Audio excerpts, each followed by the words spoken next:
6 ಮತ್ತು 7ರಂದು 3 ದಿನಗಳ ಕಾಲ ನಡೆಯಲಿರುವ ಎಡೆದೊರೆ ನಾಡು ರಾಯಚೂರು ಜಿಲ್ಲಾ ಉತ್ಸವವು ಶಾಂತಿಯುತವಾಗಿ ನಡೆಯುವ ನಿಟ್ಟಿನಲ್ಲಿ ಪೊಲೀಸ್ ಇಲಾಖೆ ಭಾರೀ ಬಂದೋಬಸ್ತ್ ಕೈಗೊಂಡಿದೆ. ಬೈಟ್ ಎಸ್ಪಿ ಅರುಣಾ ಶೃಂಗೇರಿ ಜಿಲ್ಲಾ ಉತ್ಸವದ ಸಂದರ್ಭದಲ್ಲಿ ಯಾವುದೇ ಅಹಿತಕರ ಘಟನೆಗಳು ನಡೆಯದಂತೆ ಅಗತ್ಯ ಪೊಲೀಸ್ ವ್ಯವಸ್ಥೆ ಮಾಡಲಾಗಿದೆ. ಸಾರ್ವಜನಿಕರ ಸಹಕಾರ ಅಗತ್ಯವಾಗಿದೆ.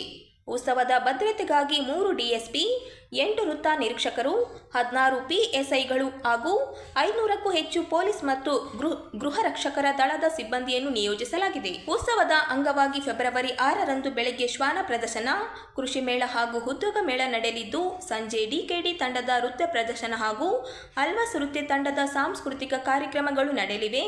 ರಾತ್ರಿ ಖ್ಯಾತ ಗಾಯಕ ರಾಜೇಶ್ ಕೃಷ್ಣನ್ ಅವರ ಸಂಗೀತ ಕಾರ್ಯಕ್ರಮ ಆಯೋಜಿಸಲಾಗಿದೆ. ಫೆಬ್ರವರಿ 7ರಂದು ಪಂಚ ಗ್ಯಾರಂಟಿ ಮೇಳ ಹಾಗೂ ಸಾಂಸ್ಕೃತಿಕ ಕಾರ್ಯಕ್ರಮಗಳು ನಡೆಯಲಿದ್ದು, ರಾತ್ರಿ ಗಾಯಕ ವಿಜಯ್ ಪ್ರಕಾಶ್ ಅವರ ತಂಡದಿಂದ ಸಂಗೀತ ಕಾರ್ಯಕ್ರಮ ನಡೆಯಲಿದೆ. ಫೆಬ್ರವರಿ 5ರಂದು ಬೃಹತ್ ಮೆರವಣಿಗೆ ನಂತರ ಗಾಯಕ ಸಂಜೀತ್ ಹೆಗಡೆ ಅವರ ಸಂಗೀತ ಕಾರ್ಯಕ್ರಮ ನಡೆಯಲಿದೆ. ಸುಮಾರು 1 ಲಕ್ಷಕ್ಕೂ ಹೆಚ್ಚು ಜನರು ಉತ್ಸವದಲ್ಲಿ ಭಾಗವಹಿಸುವ ನಿರೀಕ್ಷೆ ಹಿನ್ನೆಲೆಯಲ್ಲಿ ವಾಹನ ಸಂಚಾರ ಹಾಗೂ ಪಾರ್ಕಿಂಗಿಗೆ ಪ್ರತ್ಯೇಕ ವ್ಯವಸ್ಥೆ ಮಾಡಲಾಗಿದೆ. ಲಕ್ಷ್ಮೀನಾರಾಯಣ ಸ್ವಾಮಿ ಪ್ಯಾಲೇಸ್, ಗ್ರೀನ್ ಪ್ಯಾಲೇಸ್ ಸಮೀಪ ಹಾಗೂ ಕೃಷಿ ವಿಶ್ವವಿದ್ಯಾಲಯದಲ್ಲಿ ವಾಹನ ನಿಲುಗಡೆ ವ್ಯವಸ್ಥೆ ಕಲ್ಪಿಸಲಾಗಿದೆ. ವಿಐಪಿ ಮತ್ತು ಮಾಧ್ಯಮ ಪ್ರತಿನಿಧಿಗಳಿಗೆ ವಿಶೇಷ ಪಾರ್ಕಿಂಗ್ ವ್ಯವಸ್ಥೆ ಮಾಡಲಾಗಿದೆ. ಎಡೆದೊರೆ ನಾಡು ರಾಯಚೂರು ಜಿಲ್ಲೆಯ ರಾಯಚೂರು ಉತ್ಸವ 2026 ಪ್ರಯುಕ್ತ ಪೊಲೀಸ್ ಇಲಾಖೆ ವತಿಯಿಂದ ಬಿಗಿ ಬಂದೋಬಸ್ತ್ ಹಾಗೂ ಪ್ರಿಪರೇಷನ್ಸ್ ಕೂಡ ಮಾಡಲಾಗಿದೆ. ಇದರ ಪ್ರಯುಕ್ತ ನಾವು ಕೆಲವು ಪಾಯಿಂಟ್ಸ್ನ ಹೇಳ್ತೀವಿ ಈ ಪ್ರೆಸ್ ಕಾನ್ಫರೆನ್ಸಲ್ಲಿ. ಆ್ಯಂಡ್ ಎಲ್ಲ ಸಾರ್ವಜನಿಕರಿಗೆ ಹಾಗೂ ಪಾರ್ಟಿಸಿಪೆಂಟ್ಸ್ಗೆ ಕೂಡ ಇದನ್ನು ಕನ್ವೆ ಮಾಡೋಕ್ಕೆ ತಮಗೆಲ್ಲರಿಗೂ ರಿಕ್ವೆಸ್ಟ್ ಮಾಡ್ತೀನಿ. ಮೊದಲನೇದಾಗಿ ಇದು ಆಲ್ರೆಡಿ ಮಕ್ಕಳ ಹಬ್ಬ ಮತ್ತು ಕೆರೆ ಹಬ್ಬ ಎಲ್ಲ ಸ್ಟಾರ್ಟ್ ಆಗಿದೆ. ಇವಾಗ ಕೂಡ ಹೆಲಿಕಾಪ್ಟರ್ ರೈಡ್ ಕೂಡ ಸ್ಟಾರ್ಟ್ ಆಗಿದೆ. But February 5th, 6th and 7th officially Raichur ಉತ್ಸವದ್ದು ಪ್ರೋಗ್ರಾಮ್ಸ್ ಎಲ್ಲ ಮಾಡಲಾಗಿದೆ. ಮೇಯ್ನ್ ಇರೋದು ಕೆಲವು ವೆನ್ಯೂ ಇದೆ. ಒಂದು ಅಗ್ರಿಕಲ್ಚರಲ್ ಯೂನಿವರ್ಸಿಟಿ, ಅಲ್ಲಿ ಕೃಷಿ ಮೇಳ, ಆಹಾರ ಮೇಳ ಮತ್ತು ಸಾಯಂಕಾಲ ಟೈಮಲ್ಲಿ ಮ್ಯೂಸಿಕಲ್ ಪ್ರೋಗ್ರಾಮ್ಸ್ ಕೂಡ ಇರುತ್ತೆ. So that is venue number 1 which is very important. Number 2 ಇದು ಗಾಂಧಿ ಕ್ರೀಡಾಂಗಣದಲ್ಲಿ ಹೆಲಿಕಾಪ್ಟರ್ ರೈಡ್ ಕೂಡ ಸ್ಟಾರ್ಟ್ ಆಗಿದೆ. ಇವತ್ತು ಇಂದ ಟೋಟಲ್ 9th ಇರುತ್ತೆ. ಸೊ ಅದು ಕೂಡ ಸ್ವಲ್ಪ ಇಂಪಾರ್ಟೆಂಟ್ ಪ್ಲೇಸ್. ಮೂರನೇದು ರಂಗಮಂದಿರ, ಇಲ್ಲಿ ಎಲ್ಲ ನಾಟಕ ಕೂಡ ಎಲ್ಲ ಮಾಡ್ತಾಯಿದ್ದಾರೆ, ಕಲ್ಚರಲ್ ಪ್ರೋಗ್ರಾಮ್ಸ್ ಕೂಡ ನಡೀತಾ ಇದೆ, ಅದು 3ನೇ ಜಾಗ. ಹಾಗೆ ಮಹಿಳಾ ಸಮಾಜದಲ್ಲೂ ಕೂಡ ನಾವು ಸುದ್ದಿಗೋಷ್ಠಿ, ಕವಿಗೋಷ್ಠಿ ಎಲ್ಲ ಪ್ರೋಗ್ರಾಮ್ಸ್ ಇದೆ, ಇದು 4ನೇದು. ಇದರ ಪ್ರಯುಕ್ತ ಬಂದೋಬಸ್ತನ್ನು ನಾವು 3 DSPs, 8 inspectors, 16 sub inspectors, 500 police plus 3 DSPs, 8 inspectors, 16 sub inspectors, 500 police plus home guards, 3 KSRP and 3 DR ಪಾರ್ಟಿಯನ್ನು ಬೈ ರೊಟೇಷನ್ ಬೇರೆ ಬೇರೆ ವೆನ್ಯೂಸಲ್ಲೆಲ್ಲ ಡಿಪ್ಲಾಯ್ ಮಾಡ್ತಾ ಇದ್ದೀವಿ. ಇದು function places agri university, Walcott palace, district stadium, ರಂಗಮಂದಿರ ಹಾಗೂ ಮಹಿಳಾ ಸಮಾಜ ಇದೆ. ಮೇನ್ ನಮಗೆ ಈವ್ನಿಂಗ್ ಕ್ರೌಡ್ ಅರೌಂಡ್ 40,000 to 50,000 ಬರ್ತಾರೆ ಡೈಲಿ ಅಂತ ನಾವು ಎಕ್ಸ್ಪೆಕ್ಟ್ ಮಾಡ್ತಾ ಇದ್ದೀವಿ. Floating will be around 1 lakh. ಹಾಗೆಯೇ ವೆಹಿಕಲ್ ಸುಮಾರು 2,000 to 3,000 4 ವೀಲರ್ಸ್ ಬರುತ್ತೆ. ಆ್ಯಂಡ್ 2 ವೀಲರ್ಸ್ ಅರೌಂಡ್ 4,000 2 ವೀಲರ್ಸ್ ನಾವು ಎಕ್ಸ್ಪೆಕ್ಟ್ ಮಾಡ್ತಾ ಇದ್ದೀವಿ. ಪಾರ್ಕಿಂಗ್ ರಿಲೇಟೆಡ್ ನಾವು ಕೆಲವು ಅಂಶಗಳನ್ನು ಹೈಲೈಟ್ ಮಾಡ್ತೀವಿ, ಹಾಗೂ ಡೈವರ್ಷನ್ ಪಾಯಿಂಟ್ಸ್ ನಾವು ಕೆಲವು ಪಾಯಿಂಟ್ಸ್ ಹೈಲೈಟ್ ಮಾಡ್ತೀವಿ. ಅದನ್ನು ನಾನು DSP ಅವ್ರಿಗೆ ಫುಲ್ ಡೀಟೇಲಾಗಿ ಹೇಳಕ್ಕೆ ಹೇಳ್ತೀನಿ.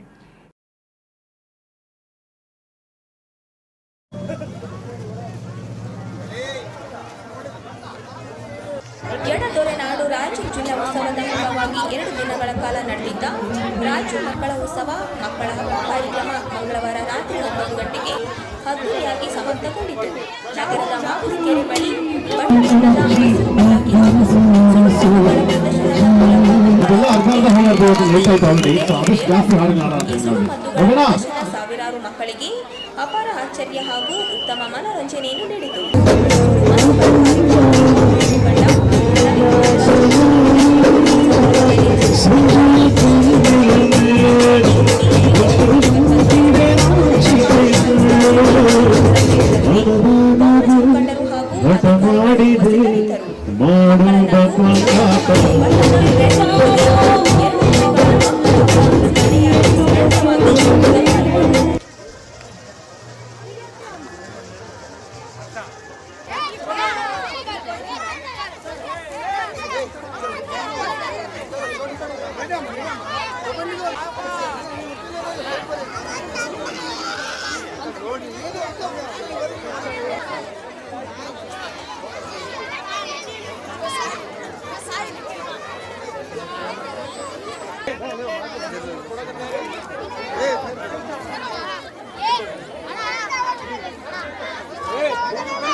ಹಿಂದುಳಿದ ಪ್ರವರ್ಗ ಒಂದಕ್ಕೆ ಸೇರಿದ ಕೋಲಿ ಕಬ್ಬಲಿಗ ಜನಾಂಗದ ವೃತ್ತಿ ಸೂಚಕವಾದ ತಲವಾರ ಪದವನ್ನು ದುರುಪಯೋಗಪಡಿಸಿಕೊಂಡು ಪರಿಶಿಷ್ಟ ಪಂಗಡದ ನಾಯ್ಕಡ ತಲವಾರ ಹೆಸರಿನಲ್ಲಿ 2.5 ಲಕ್ಷಕ್ಕೂ ಅಧಿಕ ನಕಲಿ ಜಾತಿ ಪ್ರಮಾಣ ಪತ್ರಗಳನ್ನು ಪಡೆದಿರುವ ಆರೋಪ ರಾಜ್ಯದಲ್ಲಿ ಭಾರಿ ಚರ್ಚೆಗೆ ಕಾರಣವಾಗಿದೆ.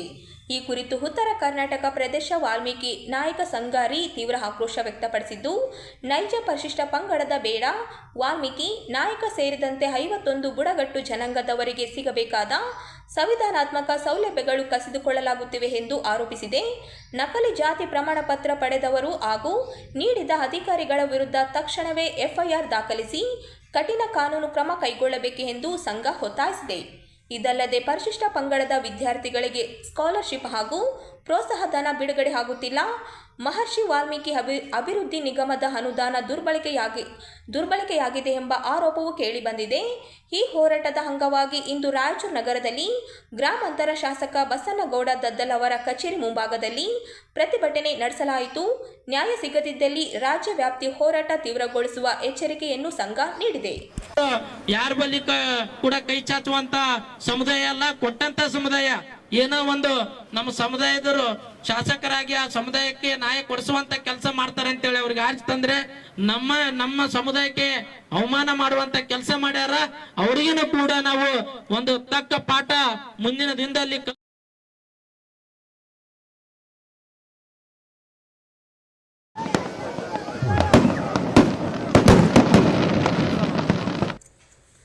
ರಾಯಚೂರು ಜಿಲ್ಲಾ ಉತ್ಸವದ ಅಂಗವಾಗಿ 2 ದಿನಗಳ ಕಾಲ ಆಯೋಜಿಸಲಾಗಿದ್ದ ಮಕ್ಕಳ ಉತ್ಸವ ಮಕ್ಕಳ ಹಬ್ಬ ಕಾರ್ಯಕ್ರಮವು ಅದ್ದೂರಿಯಾಗಿ ಜರುಗಿದೆ.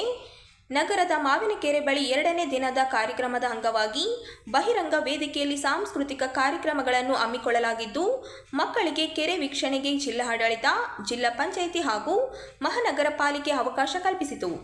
ಮಕ್ಕಳಿಗಾಗಿ ವಿಶೇಷ ಆಕರ್ಷಣೆಯಾಗಿ ಟೆಲಿಸ್ಕೋಪ್ ವೀಕ್ಷಣೆಯನ್ನು ಆಯೋಜಿಸಲಾಗಿದ್ದು, ಸಾವಿರಾರು ಮಕ್ಕಳು ಉತ್ಸವದಿಂದ ಭಾಗವಹಿಸಿ ಟೆಲಿಸ್ಕೋಪ್ ಮೂಲಕ ವೀಕ್ಷಣೆ ಮಾಡಿ ಅಪಾರ ಸಂತಸ ವ್ಯಕ್ತಪಡಿಸಿದರು. ಬಳಿಕ ವಿವಿಧ ಮನೋರಂಜನಾ ಕಾರ್ಯಕ್ರಮಗಳನ್ನು ವೀಕ್ಷಿಸಿ ಮಕ್ಕಳು ಸಂಭ್ರಮಿಸಿದರು. ಇದೇ ಸಂದರ್ಭದಲ್ಲಿ ಮಾವಿನಕೆರೆ ಬಳಿ ಅಳವಡಿಸಲಾಗಿದ್ದ ದೊಡ್ಡ ಗಾತ್ರದ ಕೊಕ್ಕರೆ, ಮಾನವನ ಅಸ್ಥಿಪಂಜರ ಸೇರಿದಂತೆ ವಿವಿಧ ರೀತಿಯ ಗೊಂಬೆಗಳು ಮಕ್ಕಳನ್ನು ಆಕರ್ಷಿಸಿ ಸಾಕಷ್ಟು ರೀತಿಯಲ್ಲಿ ಮನೋರಂಜನೆ ನೀಡಿದವು. ಒಟ್ಟಾರೆ ಮಕ್ಕಳ ಉತ್ಸವ ಮಕ್ಕಳಿಗೆ ಕಲಿಕೆ ಜೊತೆಗೆ ಮನರಂಜನೆಯ ಸೊಗಸಾದ ಅನುಭವವಾಗಿ ಪರಿಮಳಿಸಿತು.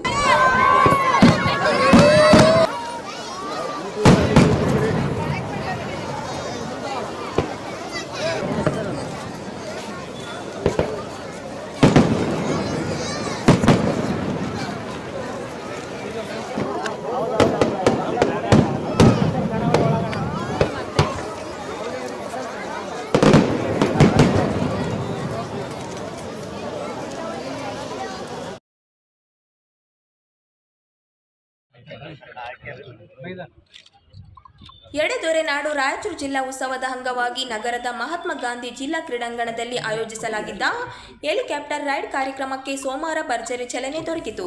ಜಿಲ್ಲಾ ಆಡಳಿತದ ವತಿಯಿಂದ ಹಮ್ಮಿಕೊಳ್ಳಲಾಗಿದ್ದ ಈ ವಿಶೇಷ ಕಾರ್ಯಕ್ರಮಕ್ಕೆ ಸೋಮವಾರಪೇಟೆ ಹಿರೇಮಠದ ಅಭಿನವ ರಾಚೋಟಿ ವೀರ ಶಿವಾಚಾರ್ಯ ಚಾಲನೆ ನೀಡಿದರು.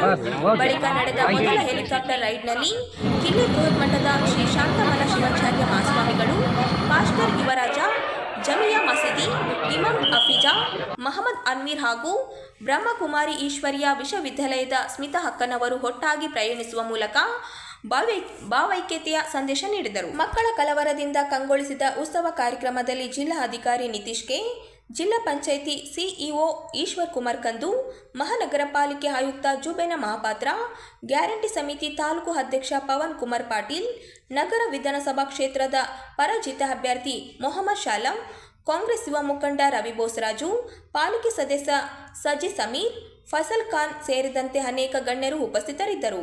ಹೆಲಿಕಾಪ್ಟರ್ ರೈಡ್ನಲ್ಲಿ ನಗರದ ಸ್ಟೇಷನ್ ಬಜಾರ್ ಸರ್ಕಾರಿ ಶಾಲೆಯ ಮಕ್ಕಳು ಭಾಗವಹಿಸಿ ಹೆಲಿಕಾಪ್ಟರ್ನಲ್ಲಿ 2 ಸುತ್ತು ನಗರ ಪ್ರದಕ್ಷಿಣೆ ಹಾಕಿ ಅಪಾರ ಸಂತಸ ವ್ಯಕ್ತಪಡಿಸಿದರು. ಜೀವನದಲ್ಲಿ ಮೊದಲ ಬಾರಿಗೆ ಹೆಲಿಕಾಪ್ಟರ್ ಹತ್ತಿದ ಕ್ಷಣದಿಂದಲೇ ಮಕ್ಕಳ ಕಣ್ಣಲ್ಲಿ ಅಚ್ಚರಿ, ಕುತೂಹಲ ಮತ್ತು ಉಲ್ಲಾಸ ಮೆರೆದಿತ್ತು. ಮೇಲಕ್ಕೆ ಏರಿದಂತೆ ಕೆಳಗಿರುವ ಊರು, ರಸ್ತೆಗಳು ಮತ್ತು ಮರಗಳು ಚಿಕ್ಕದಾಗಿ ಕಾಣುತ್ತಿದ್ದಾಗ ಮಕ್ಕಳು ಕೈ ಚಾಚಿ ನಗುತ್ತಾ ತಮ್ಮ ಖುಷಿಯನ್ನು ಹಂಚಿಕೊಂಡರು. ನೇಪಾಳಕ್ಕಾಗಲಿ ಅಲ್ಲೇ ಹೆಲಿಕಾಪ್ಟರ್ನಲ್ಲಿ ಸಂಚಾರ ಮಾಡಿದ್ದೀವಿ. ಅದೆಲ್ಲದಕ್ಕಿಂತ ಮಿಗಿಲಾಗಿ ನಮ್ಮ ಜಿಲ್ಲೆಯಲ್ಲಿ ಜಿಲ್ಲಾ ಉತ್ಸವವನ್ನು ಹಮ್ಮಿಕೊಂಡಾಗ ಜಿಲ್ಲಾಡಳಿತ ತನ್ನ ಎಲ್ಲ ವ್ಯಾಪ್ತಿ ವಿಸ್ತಾರವನ್ನು ಮೀರಿ ಈ ಜಿಲ್ಲಾ ಉತ್ಸವದಲ್ಲಿ ಗಗನಯಾನವನ್ನು ಎಲ್ಲರಿಗೆ ಮಾಡಿಸ್ಬೇಕಂತ ಹೇಳಿಕೊಂಡು ಪ್ರಯತ್ನ ಮಾಡಿ ಅದು ಹಾಗೆ ಬಿಡಲಿಲ್ಲ, ಸಾಕಾರಕ್ಕೆ ತಂದು ಇವತ್ತು ಕಾರ್ಯರೂಪಕ್ಕೆ ಬಂದಿದೆ. ಮೊದಲ ಕಾರ್ಯ ಯಶಸ್ಸು ಅನ್ನುವ ಹಾಗೆ ನಾವು ಸರ್ವಧರ್ಮದ ಗುರುಗಳು ಟಿಕೆಟ್ ತೊಗೊಂಡೇ ಪ್ರಯಾಣ ಮಾಡಿದ್ದೇವೆ ವಿನಃ, ಯಾಕಂದರೆ ಜಿಲ್ಲಾಡಳಿತದಲ್ಲಿ ರಿಜಿಸ್ಟರ್ ಆಗಬೇಕು ಮೊದಲ ಪ್ರಯಾಣಿಕರು. ಅದರಂತೆ 3,500 ಅಂತೇಳಿ ಭಾಳ ಕಮ್ಮಿ ಇದೆ. ಎಲ್ಲರೂ ಪ್ರಯಾಣ ಮಾಡ್ಬೋದು. ತಂತ್ರಜ್ಞಾನದ ಒಂದು ಸವಲತ್ತನ್ನು, ಮಾಹಿತಿಯನ್ನು ಪಡೆದುಕೊಂಡು ಹವಾಮಾನ ವೈಪರೀತ್ಯಗಳು ಸ್ವಲ್ಪ ಹೆಚ್ಚು ಕಮ್ಮಿ ಆಗ್ತಿರ್ತವೆ. ಆದರೆ ನಾವು ಮೊದಲನೇ ಸಾರಿ ಪ್ರಯಾಣ ಮಾಡಿದಾಗ ಅಂಥ ಯಾವ ಅಹಿತಕರ ಹವಾಮಾನ ಬರಲಿಲ್ಲ. ಭಾಳ ಸುಂದರವಾಗಿ ರಾಯಚೂರು ಪ್ರದಕ್ಷಿಣೆಯನ್ನು ಹಾಕಿದ್ವಿ.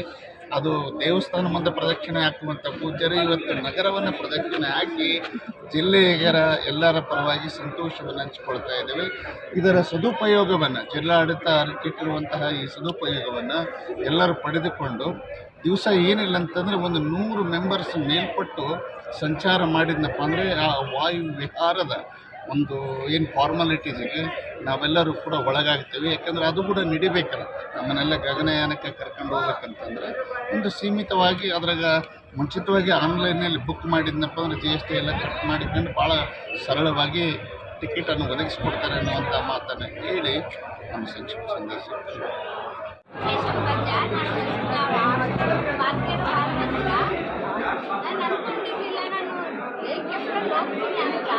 ಅಷ್ಟು ಖುಷಿ ಆಯಿತು.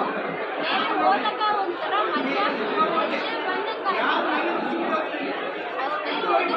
ಸುದ್ದಿ ಕಾಣಕ್ಕಾಯ್ತು. ನಮ್ಮ ರಾಯಚೂರು ದೊಡ್ಡದಂದರೆ ಇಡೀ ಪ್ರಪಂಚಕ್ಕಿಂತ ದೊಡ್ಡ ಅನ್ಸ್ಬಿಟ್ಟು ಈ ನಮ್ಮ ರಾಯಚೂರು ದೊಡ್ಡ ಮಹಾನಗರ ಆಗ್ತೈತೆ ಅಂತ ಜಗ್ಗಿ ಖುಷಿ ಆಗ್ತೈತಿ. ಇನ್ನೂ ನಮ್ಮ ರಾಯಚೂರು ದೊಡ್ಡದಾಗ್ಲಿ ಅಂತ ನಾನು ಬಯಸ್ತೀನಿ. ಸ್ವಲ್ಪ ಜೋರ. ನನ್ನ ಹೆಸರು ಸಲ್ಮಾನ್ ಖಾನ್, 9ನೇ ತರಗತಿಯಲ್ಲಿ ಓದುತ್ತಿದ್ದೇನೆ. ನನ್ನ ಹೆಸರು ಅಜೀಶ್. ನಮ್ಮನ್ನು ಸರ್ಕಾರಿ ಬಾಲಕರ ಬಾಲ ಮಂದಿರದಿಂದ ಮೇಲೆ ಹೋದಾಗ ಪರಿಸರ ಗಿಡ ಮರಗಳೆಲ್ಲ ಫಲ ಬೆಳೆದಿದ್ದು ನಮ್ಮ ರಾಯಚೂರು ಒಂಥರ ನೋಡೋಣ ಇಲ್ಲೇ ಮ್ಯಾಗ ಎಲ್ಲರೂ ಚಲೋ ಎಂಜಾಯ್ ಮಾಡಿದ್ವಿ. ಮೇಲೆ ಇನ್ನೊಂದ್ಸಲ ಹೋಗ್ಬೇಕು. ನಿನ್ನ ಹೆಸರು ಹೇಳಬೇಕು.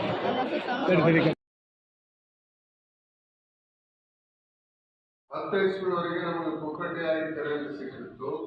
ಈ ಕಾಯ್ದೆ ಏನಾದರೂ ಇವತ್ತು ಜಾರಿ ಆದರೆ ನಮಗೆ ಪುಕ್ಕಟೆ ಕರೆಂಟ್ ಸಿಗೋದಿಲ್ಲ ಮತ್ತು ಎಲ್ಲ ಸಬ್ಸಿಡಿಗಳನ್ನು ವಿದ್ಯುತ್ ವಲಯಕ್ಕೆ ಸಿಕ್ಕಿದ್ದಂತ ಎಲ್ಲ ಸಬ್ಸಿಡಿಗಳನ್ನು ತೆಗೆಯುವಂತ ಕಾಯ್ದೆ ಆಗಿದೆ. ಮತ್ತು ಏನಂತಂದ್ರೆ ಈ ನಮ್ಮ ನೀರಾವರಿ ವಿದ್ಯುತ್ ಮೋಟರ್ಗಳಿಗೆ ಸ್ಮಾರ್ಟ್ ಮೀಟರ್ ಕೂಡಿಸ್ತಕ್ಕಂತ ಒಂದು ವ್ಯವಸ್ಥೆ ಕೂಡ ಇದರಲ್ಲಿದೆ. ಅನೇಕ ಸೆಕ್ಷನ್ಗಳು ಏನಂತಂದ್ರೆ ಇದರಲ್ಲಿ ಈ ಕಾಯ್ದೆಯಲ್ಲಿ ರೈತರಿಗೆ ಮಾರಕವಾದಂತ ಸೆಕ್ಷನ್ಗಳು ಇದರಲ್ಲಿ ಇರೋದ್ರಿಂದ ಇದನ್ನ ರಾಜ್ಯ ಸರ್ಕಾರ ಒಪ್ಪಿಕೊಳ್ಳಬಾರದು ಅಂತಕ್ಕಂಥ ಒತ್ತಾಯವನ್ನು ನಾವು ಮಾಡ್ತೀವಿ. ಕರ್ನಾಟಕದಲ್ಲಿ ಇರ್ತಕ್ಕಂಥ ಅಧಿಕೃತವಾಗಿ 40 ಲಕ್ಷ ಪಂಪ್ ಸೆಟ್ದಾರಿದ್ದಾರೆ, ಅನಧಿಕೃತ ಒಂದು 15,000 ಪಂಪ್ ಸೆಟ್ದಾರಿದ್ದಾರೆ. ಇವರೆಲ್ಲರಿಗೂ ಏನಂತಂದ್ರೆ ನಾವು ಇವತ್ತು ವಿನಂತಿ ಮಾಡಿಕೊಳ್ಳೋದೇನಂದ್ರೆ, ನೀವು ಹೋರಾಟಕ್ಕೆ ಬರದೇ ಇದ್ರೆ ಮುಂದೆ ನಿಮಗೆ ಕರ ಕಟ್ಟುವುದು ತಪ್ಪಿದ್ದಲ್ಲ. ಇದನ್ನು ಮೊದಲು ತಿಳ್ಕೋಬೇಕು ವಿದ್ಯುತ್ ಉಪಯೋಗ ಮಾಡ್ತಕ್ಕಂಥ ರೈತರು. ಇವತ್ತು ಯಾಕೆ ನಾವು ಪುಕ್ಕಟೆ ಕರೆಂಟ್ ಕೇಳ್ತೀವಿ ಅಂದ್ರೆ ನಮ್ಮ ಉತ್ಪನ್ನಗಳಿಗೆ, ಕೃಷಿ ಉತ್ಪನ್ನಗಳಿಗೆ ನ್ಯಾಯಯುತವಾದ ಬೆಲೆ ಇಲ್ಲ, ಅದಕ್ಕೇನಂತಂದ್ರೆ MSP ಕೂಡ ಅದಕ್ಕೆ ಒಂದು ಕಾನೂನುಬದ್ಧವಾಗಿ ಅದಕ್ಕೆ ರೂಪುಗೊಂಡಿಲ್ಲ. ಎಲ್ಲಿವರೆಗೆ ನೀವು ನಮ್ಮ ಉತ್ಪನ್ನಗಳಿಗೆ ನ್ಯಾಯಯುತವಾದ ಬೆಲೆ, ಲಾಭದಾಯಕ ಬೆಲೆ ಕೊಡೋದಿಲ್ವೋ ಅಲ್ಲಿವರೆಗೆ ನಾವು ವಿದ್ಯುತ್ ದರ ಕಟ್ಟಕ್ಕಾಗೋದಿಲ್ಲ ಅಂತಕ್ಕಂಥ ನೇರವಾದ ಸಂದೇಶವನ್ನ ಸರ್ಕಾರಗಳಿಗೆ ನಾವು ಕೊಡ್ತಾ ಇದ್ದೀವಿ. ಇವತ್ತಿನ ಒಂದು ಸಂಗತಿ ನೋಡಿದ್ರೆ